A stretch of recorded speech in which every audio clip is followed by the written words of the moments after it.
You're listening to Sox in the Basement, a production of the Broadcast Basement Limited, where every show is 30 minutes of good and comes from a basement bar on the south side of Chicago. Pull up a stool, pour a cold one, and join us right now for Sox in the Basement. Heard everywhere podcasts can be found, and always at soxinthebasement.com. Remember, if you have a comment, if you want to be a voice of the White Sox fan base, you can do that through soxinthebasement.com. There is a little microphone, and if you have a device that can use voice, whether it be your iPad, your phone, whatever, you click on that, you can leave us a message. You can also type up a message as well. We have people that want to hang out with us at Cork and Carry at the Park, the proud sponsors of Sox in the Basement, this coming Saturday. Not this weekend because we're out of town, but next Saturday here, coming up. I've had people reach out and say, I'm coming in from out of town. Are you guys going to be hanging there? And it's funny because I was hanging with the Cork staff just recently. And I guess that's one of the number one questions they get asked. Are the Sox in the Basement guys here? How often do they hang out? So, Ed, you're going to have to get over there more because we're requested. I didn't realize we were that popular. I'm sure they'd be disappointed if it was just me, but, you know, that's fine. I think what's funny is, like, the assumption that first of all, they're a great sponsor. I love them, and when I go to White Sox games, I'm there before every game. Oh, absolutely. I every time I go to a game, I'm there, and sure. We're there afterwards, and we've done that already this year. But, like, I don't have 81 games. Like, I'm not a full season ticket holder. We got rid of the partial season plan because of how mismanaged this team is. I still watch. I still go. I still keep track of the team, of course, because we have this show, and I love the White Sox. I may hate the owner and think that the manager is a boob, but, like, I do still love the team, and I am still interested. So, yes, when I'm at a game, I'm there, but I think that there's this assumption that I'm like Norm from Cheers and I'm at the end of the bar. Which would make me Cliff, I guess? Yes, you would be Cliff. Come on. Or would I be Frasier? You're Cliff. You're Cliff. You're definitely Cliff. Put you in a postal uniform, you kind of resemble him, I would say. That's true. I mean, I don't have just the mustache. I have the beard, but it is gray. And I do know a lot of useless trivia, so I'll take it. All right, so the Baltimore Orioles lost 2 pitchers. That's a shame. This team whose fan base was jawing all offseason that Dylan Cease wasn't worth anything, and it turns out he was worth a lot more. He was really good because he got away from the Cats machine and got on a good team, and he has, at least to this point in the season, been an exceptional starting pitcher. I know he had a bump in the road his last start, but, like, overall, an exceptional starting pitcher, and I'm sure they regret it right now because here's a team that lost 2 guys out of their rotation and is trying to contend, and now Tyler Wells and John Means are both getting season-ending UCL surgery, and it couldn't happen to, like, a fan base that deserved it more, who believed that, like, every prospect they had to be retained and people should just hand over their good pitchers to them because it was their time. And it'll be really interesting to see what the Orioles do, because I felt like in the offseason, even though there was an exchange of ownership, that the new owners weren't really in place enough to change the policy in the front office as to how they viewed their prospects and how they were going to spend their money. So now it'll be interesting to see if one of these prospects shakes loose and whether or not the White Sox will be interested. First off, the first question before we dive into it, because right now everybody goes immediately, well, Eric Fetty to the Orioles, and which prospect would you like? And we can get into that a little bit. But first off, the question becomes, do you think the Orioles can get over the mental hurdle of they don't want to get rid of all these prospects because they have so many of them? They have prospects that are blocked by other prospects right now, and they're all really high on every list that you look at. Well, they're going to have to if they want to compete. And at some point, the prospects become blocked by other prospects, like you said, and they're blocked by guys at the major league level. And so when you look at what they have down there, you have somebody like, say, Sam Basallo, who could be a catcher, but they have Adley Rutschman, so Basallo's going to have to become a first baseman. He's going to have to find somewhere else on the field if they want to keep his bat. That's a common thing, right? Kobe Mayo could be a third baseman. Apparently he's not great at it. Could be a first baseman. We could use both, let's be honest. I mean, I don't know if Ramos is going to shake out and Andrew Vaughn's terrible. And right. and Gavin Sheets is a replacement level, mid-tier, You could keep him, you could lose him first baseman. So he would fit on this team. We could find a spot for him.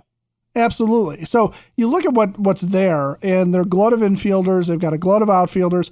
The question becomes, are they willing to sit there and say, at what point are they willing to sit there and say, these are the prospects that we want to keep because these are the guys that we are building around. These are the prospects we want to get rid of or willing to get rid of, not want to get rid of, but are willing to get rid of to fill and plug other problems that we're having. In this case, their rotation. And the rotation was a problem coming into the season because they traded for Corbin Burns, but they knew they needed more pitching than what they had last year. Kyle Bradish got hurt almost immediately, even though he's back now. But for them to lose Means, for them to lose Wells, and to have that really thinned out because their depth and prospects is all position players, it's not necessarily in pitchers. Right. And I'm sure some of the prospect heads out there would argue that they do have good pitching prospects, but we're talking about ready to compete for a playoff in the American League, not, this guy could be something someday prospects. We're talking about guys that could step up and step in right now and become a member of their major league rotation. Otherwise, they wouldn't need Eric Fetty. So if they're going to need an Eric Fetty, then they're in a position of desperation now that they maybe weren't in the offseason. So where they in the offseason could sit there and say, the only infielder we're willing to part with is Joey Ortiz, who, by the way, has actually turned out pretty decently for the Brewers. But if he's the only prospect that they were willing to get to move on from because he was the low man on the totem pole and all those infielders, okay, now they have a harder decision to make. So do they look at Eric Fetty and sit there and say, yeah, you know what, he is worth one of these guys that are blocked, one of these guys that are kind of spare parts or the glut of outfielders we have, whatever? Or do they sit there and play hardball the way they did in the offseason and then risk losing out? Because if Eric Fetty is the target, if he is the guy that everyone's going to call Chris Getz for, all these competitors are going to call Chris Getz for and say, I want this guy because we believe that he can be a stabilizing force in the back end of our rotation. We might trust him in a playoff game. Then Chris Getz has it to hold on to Eric Fetty until the best package comes his way. Well, I think he will. I think that's the thing that we've learned about Chris Getz is that Chris Getz will wait until he gets what he believes is fair value for his player. Rick Hahn and Kenny Williams would jump the gun. They would be like, well, we've got to deal this guy, so this is probably the best we're going to get. And Getz showed that he's patient. That's at least one virtue that he has. He's a little too patient with his manager. I don't know whether or not that's him or if that's the owner. In fact, I believe it's the owner not wanting to pay him to sit at home on the couch. It's clearly the owner. It's so obviously, right? It's so obvious that it's a Pedro Jerry thing, and poor Getz is sitting in his office pounding his head off the table saying, why can't I get rid of this guy? I have extra coaches on the bench. I got Grady Sizemore doesn't even have a role on the list of what all the coaches do. Like, I got guys to spare. Can't I just remove this guy? And I'm sure he would love to do it. But here's the thing. First off, let's ask some simple questions.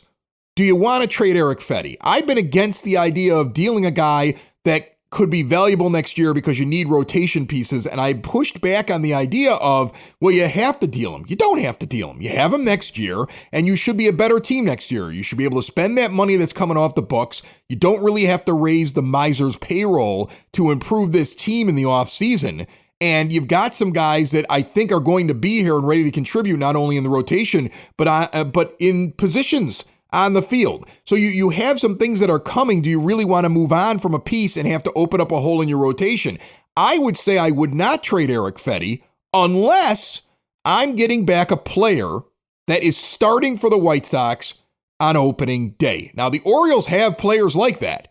So if it's a guy who's starting for the White Sox opening day, a guy who is actually going to probably join the team after the trade is completed midseason, if this actually were to happen and they said, yeah, we want Eric Fetty, and we're just using, this is all conjecture at this point, okay, because there's a need and we have a pitcher and everybody thinks that we'll be looking to make moves. But it has to be somebody that's joining the team and playing on the team likely this season and definitely starting next year. If that happens, then I'll trade a guy that's got extra time that's under control. And the Orioles should value that because he's not just here for this year, he's there for next year. And guys with UCL injuries don't come back very quick. So they're going to need him for this year and for next year. And he's a pretty good pitcher. Now, Kobe Mayo, interesting name. That's the kind of guy I'd want. Okay, Heston Kjerstad, playing out in the outfield for the White Sox. It's a guy that we talked about in the offseason. That's the kind of guy I want. Connor Norby. Here's a guy who plays second base or out in the outfield. We need a guy like that. And he's got an OPS that's closer to 900 than it is to 800 in AAA right now, and he's hitting 287, and he's their sixth best prospect. I'd rather go 1-for-1. I don't want quantity here. I want quality. Go get something you need and trade a guy like Erick Fedde. Don't trade him for three guys that are getting here in 4 years. I'm not waiting for that. I'm an impatient White Sox fan. You've heard me say it before. Prospects don't always work out. I would rather them take a shot at a guy they believe is ready to go right now. If they miss on that, fine. You traded 1-for-1, but you had a better chance of him working out. Like I've seen Dylan Beavers suggested. And is he somebody who could be a good player? Yes, but he's in Double-A. And I don't have time for guys that aren't going to be here next year. That's my problem. I want guys that are ready to go right now. Connor Norby can slide onto this roster and into this lineup right now. Same thing with Kjerstad, same thing with Mayo.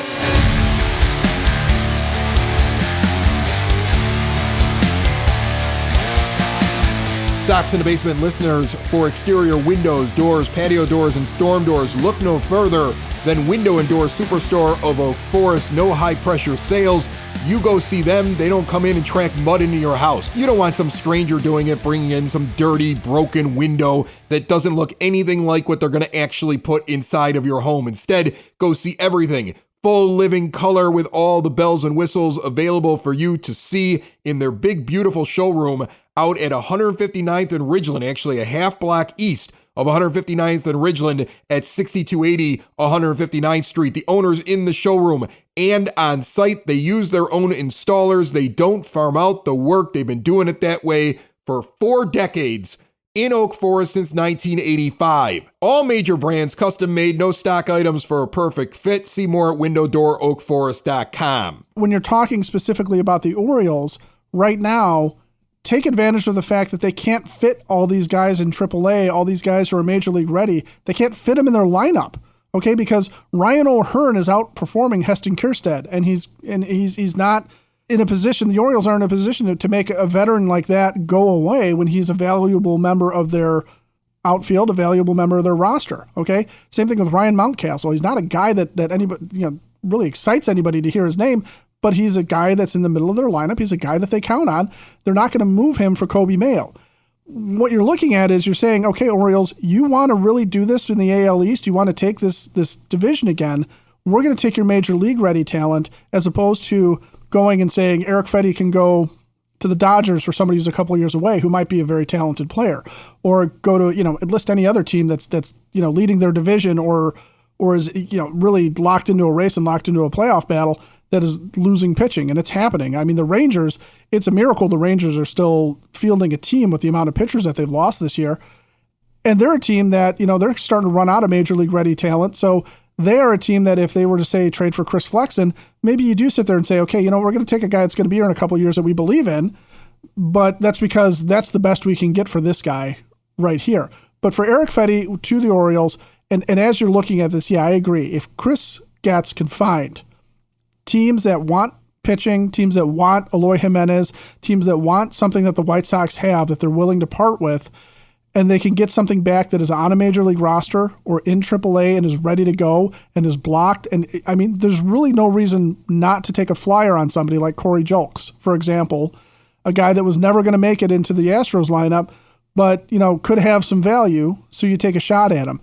With Erick Fedde, it's got to be better than a Corey Julks, though. It's got to be, like you said. It has to. It's got to be a Norby. It's got to be a Mayo. It's got to be a guy that you're going to sit there and go, this guy plus Colson Montgomery are going to be part of this lineup for, while they're under team control and into the next contention window. That's where you are. Because you don't need to trade Erick Fedde. He's not leaving at the end of the year, and there's no reason that this team shouldn't be a more competitive team next year. With a new manager, he's not the only reason.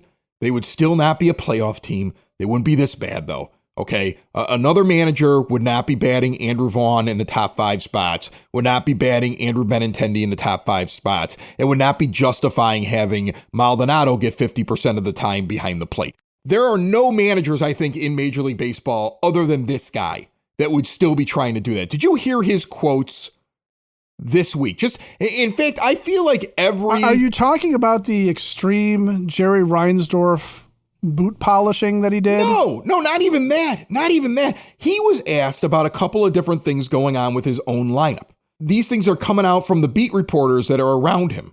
So he started talking about, here it is, I found it right here, Martin Maldonado. He's talking to Scott Merkin, and he may be talking to other guys, but Merck's the guy that puts this out. Here's the quote. He was asked about why Maldonado was playing as much as Lee, or why he was getting so many at-bats, or why he's always in the lineup. And this is Grifol's quote. "This can change from day to day, week to week. Right now, we are comfortable with what's going on." I don't think anybody is except for you, Pedro. Martin Maldonado is not a 300 hitter, but he's not a 100 hitter either. So eventually, he'll run into some balls, and he'll do what he normally does. Let me tell you what he normally does. And folks, this is why people don't like Pedro Grifol. When anybody's wondering why you don't like him, I compare him to a politician. All politicians lie. I don't care if you're a Republican or a Democrat. They all lie. All right? Joe's lying and Donald's lying. If you're paying attention, all of them are lying. All the senators lie. Your congressmen lie. They all lie. They all tell stories. They all tell half-truths. That's why people don't like politicians. And Pedro's a politician. Pedro's a guy who knows he doesn't belong there, knows he's in over his head, knows he's bad at his job, knows the owner won't get rid of him because he's trying to save a buck, and knows that if he sucks up to the owner and acts like a politician and lies, he can extend his time sitting in the manager's chair. But all you have to do to disprove the lie is look at statistics. That's the beauty of baseball. That's why baseball fans love baseball, because you can't hide from your stats.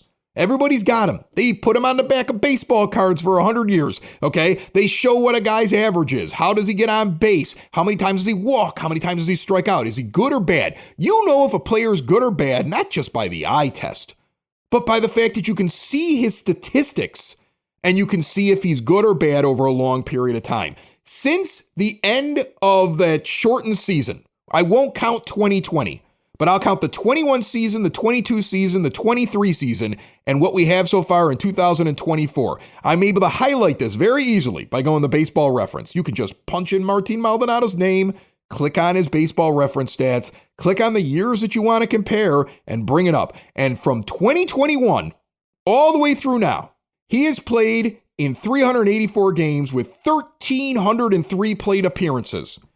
And in that time, over that period, Martin Maldonado is hitting 175 with a 251 on base percentage, slugging 318 with an OPS plus of 58. That is absolutely atrocious. He is a 100 hitter, Pedro. In fact, he hasn't broken 200 in 4 seasons. So to sit there and say to the reporters that that's not what he is, when I can look it up and see, yes, that's exactly what he is. That's why White Sox fans are enraged. That's why we just can't stand this guy. People are trying to figure out, well, why do they hate him so much? This is why we hate him so much. He's lying.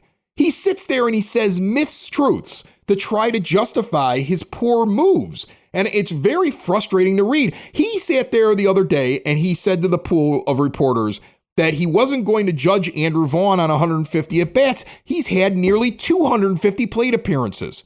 He's had far more, and that's like 3 more weeks of baseball. He acts like it's only like mid-April, and we're sitting here in June. So, I mean, like, I think that's the problem. People are very frustrated because he lies. That's why people hated Rick Hahn and Kenny Williams. They would just BS you. They would sit there and say, we got the best offer for Manny Machado. But no, you didn't, because when we could see the numbers, we knew it wasn't the best offer. And that, I think that's where the frustration comes watching this team. It's being deceived and somebody looking at you right in the face and saying something you know it isn't true, and you're supposed to eat it. And I think that's where all the rage and the anger comes from. And it hit me this week looking at some of these quotes, Ed. Well, and the other side of that is if he's either lying to our face that we don't know how to look up Martin Maldonado's baseball card, his stats for the past few years. I mean, heck, coming in, it was pretty well publicized that Martin Maldonado is terrible at the plate, but the whole thing was that he's so great behind the dish and receiving and framing and throwing guys out and handling the pitches. Yeah, and he's bad at that too because he can't catch a slider anymore. And that's part of the problem is that at some point old catchers just age out and they don't age gracefully. They just fall apart. But we knew Martin Maldonado couldn't hit. So to tell us that, no, he's a really good hitter, no, we know he's not. We knew that to begin with. Why are you saying this? And to sit there and say that, Andrew Vaughn has only had a handful of at-bats and it's a small sample size and that's what you're basically saying, but you started him nearly every day. And like you said, we're past Memorial Day. We're into June. We know what Andrew Vaughn has been doing at the plate because we've had to watch him every single day that you've put a lineup out. He's been in almost every game. So, it's infuriating if that is his attempt to sit there and say White Sox fans are dumb and don't know. Sox fans, here's the deal. When you combine State Farm home and auto insurance, you save an average of $889. State Farm agent John Harrell is ready to help you combine home and auto and save in Chicagoland. Call him today. 708-481-4500. Like a good neighbor, State Farm is there. Average annual per household savings based upon a 2019 national survey by State Farm of new policyholders who reported savings by switching to State Farm. Now the other the other side of the coin is if Pedro really, if this is his information and this is what he's relying on and he's making his decisions because he thinks Martin Maldonado is a guy who's going to hit 250 all of the sudden, or that's what Martin Maldonado is or has been for his career, or if he thinks like he's really not kept track of Andrew Vaughn's at bats and doesn't keep track of his stats, or he's cherry picking some section of it and sitting there saying, well, if you take these 150 at bats, I'm not looking at that. If he's doing stuff like that and if he's playing those games and he's not looking at the right statistics, he's not looking at the picture, or he himself is willfully lying to himself about the information, then that's infuriating because how could we end up with a major league manager that is so dumb that he doesn't know what his team actually is or what's going on or what the statistics are or what the numbers tell us? Because that is, as you say, for the entirety of Major League Baseball's history, that's what the game is, knowing the numbers. And if the manager doesn't know, my God, why are you employing this person at all for a baseball team in any capacity other than maybe serving campfire milkshakes? Here's the thing. I'm old enough to remember watching Carlton Fisk play catcher for the Chicago White Sox. Okay. I don't really remember his time in Boston, but I was 16 years old when he retired. And he was my catcher the entirety of my childhood watching the White Sox. Right. That was the guy. I was thinking about this the other day with Maldonado, right? Because I remember how they got rid of Fisk.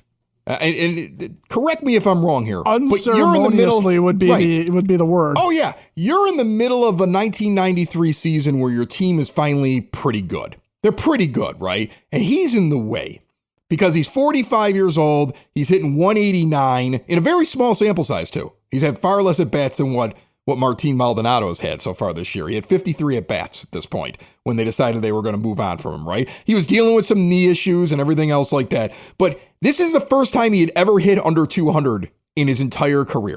He's a Hall of Famer. Everybody knows he's a Hall of Famer. He had been in the All-Star game in 1991. So he's not that far removed. Like imagine Pedro with him. He'd be like, well, he was just in the All-Star game 2 years ago. We got to give him at least 2 years of hitting 189 before we get rid of Carlton Fisk. I mean, he's only 45. He's a young guy. Like that's how Pedro would see things. But I'm old enough to remember them looking at Carlton Fisk and saying, yeah, he's done. Get him a Harley and we'll ride him right out of the stadium. That's exactly what they did. Yeah. They took a Hall of Famer and they got him a motorcycle and they stood around and they said, it's Carlton Fisk Day. And they gave him a bike and then they had him ride out and they waved and they released him and they moved on. And I want that. That's the same owner. Very different GM, very different manager, but that's the same owner. Somebody had a conversation with a guy who had been around for so long and had far more credibility and had earned far more than Martin Maldonado did and was far more well respected, in the Hall of Fame, a great catcher. And when it was over, they looked at him and said, we're going to get you a bike. We're going to have Carlton Fisk Day. You're going to wave to the crowd and you're going to leave right here mid-season. And that's what happened. So, I mean, I laugh about this. We just got to give Martin more time. No, you don't. No. Get Martin Maldonado a Harley and get him out of here. Get him a scooter. He's got to hit over 100 for a Harley. Yeah, that's true. That's true. Get him a scooter. Get him a big wheel. And have Officer Karkovice give him a ticket on the way out, which is, I think Ron Karkovice actually wrote him a citation. We had to move Carlton Fisk out of the way for Karko.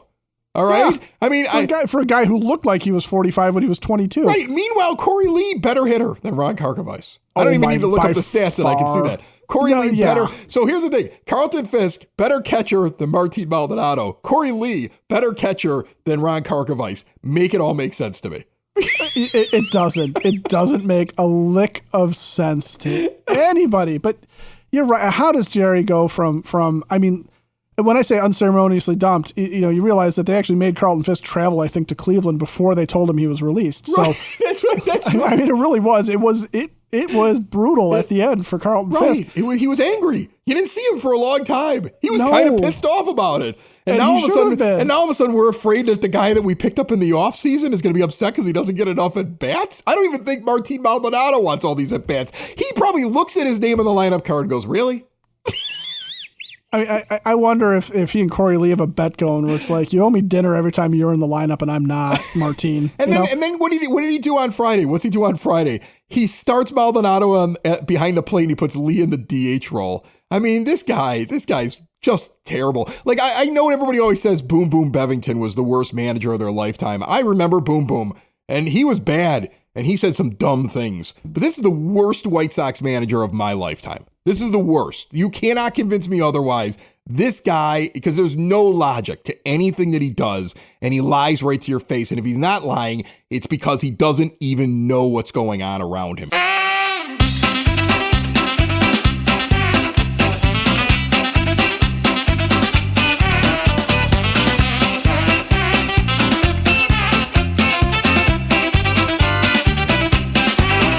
That music can mean only one thing. The Sox nerd Dave Marin is here with the nuggets and the tidbits and a little bit more than you probably get up on the scoreboard over at The Rate if you are making your way out there. I would imagine the environment, at least in games when there's a giveaway or when, they're actually playing well or maybe when the lineup has the good players in it instead of the guys that Pedro keeps forcing in there. I would imagine that the atmosphere is pretty good, right, nerd?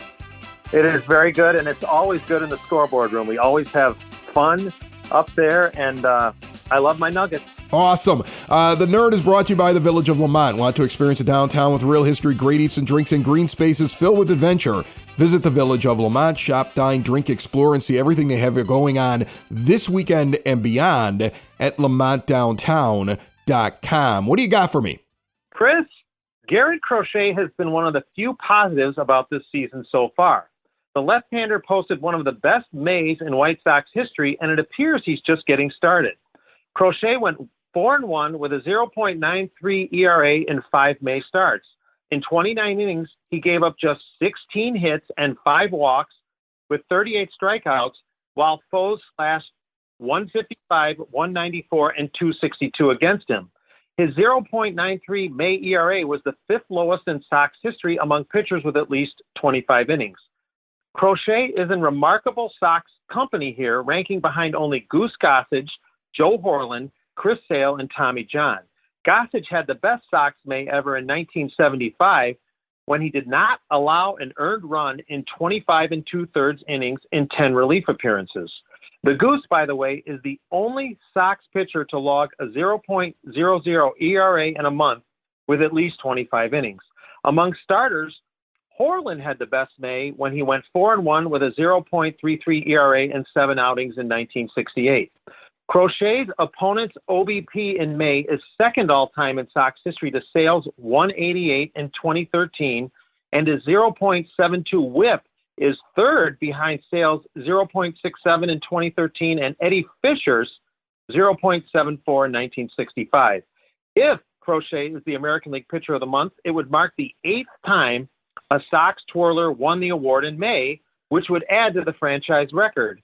Hoyt, Thigpen, Baldwin, Burley twice, Sale, and Giolito are Sox pitchers to win the AL Pitcher of the Month award in May. Before I get to my zinger, I remind you pearls like these can be found on my blog, which can be accessed at soxinthebasement.com and on the scoreboard at Guaranteed Rate Field. My zinger? Let's hope the mending Luis Robert Jr. makes it back to Chicago in time for the Cubs series. The Sox play the Cubs Tuesday and Wednesday at Wrigley Field, and Robert owns a .380 average against the Northsiders. That is tops in Sox history among players with at least 50 at-bats and 19th all-time. Robert's .760 slugging percentage against the Cubs ranks third all-time. Now, Chris, guess who ranks first all-time against the Cubs among players with at least 50 at-bats with a .780 slugging percentage? Who is the player that ranks first against the Cubs with at least 50 at-bats with a .780 slugging percentage? This is all-time. Take a guess. Jose Valentin. It is Eloy Jimenez. That's it, Chris. More than to know about the month of May, Crochet, Tommy John, and the Cubs series. Sox in the basement. Sox in the basement. Sox in the basement. Sox in the Basement. Heard everywhere podcasts can be found, and always on soxinthebasement.com.